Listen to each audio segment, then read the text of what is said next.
ધારી તાલુકાના ગોપાલ ગ્રામ પંચાયત ખાતે health care body checkup camp યોજાયો।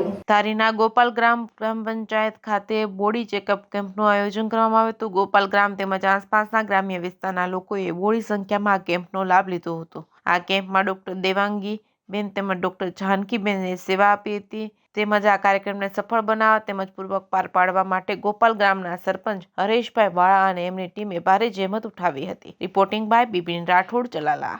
આજરોજ ધારી તાલુકાનું ગોપાલ ગામની અંદર એક ફી કેમ્પનું આયોજન કરવામાં આવ્યું છે।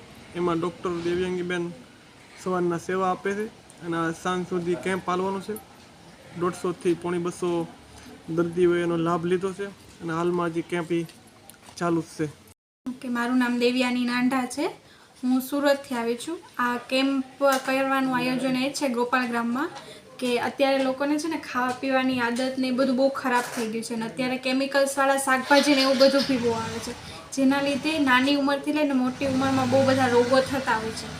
તો આ કેમ્પ થ્રુ એમને હાઇટ વેઇટ ને બધું એનું જે કરાડા સ્કેન મશીન ઉપર સ્કેન કરી અને એમને ચરબી કેટલી છે, અંદરની ચરબી કેટલી છે એ બધું જાણવામાં આવે, જેથી કરીને એને ભવિષ્યમાં કોઈ રોગ ના થાય અથવા તો અત્યારે છે તો એને આપણે નેચરલ રીતે કઈ રીતે સોલ્યુશન લાવી શકીએ એના માટેનું છે। એટલે કે ઓલમોસ્ટ આપણે જે ફિટ ભારત મિશન ચાલે છે ને એમાં અમે હેલ્પ કરવા માગીએ છીએ કે જેટલા લોકોને મદદ કરી શકે એટલું સારું। એમ નાના ગામડામાં બધા મોટી સેવાઓ ના પહોંચી શકે એટલા માટે અમે એમને હેલ્થ પ્રોવાઈડ કરવા માટે આવ્યા છીએ।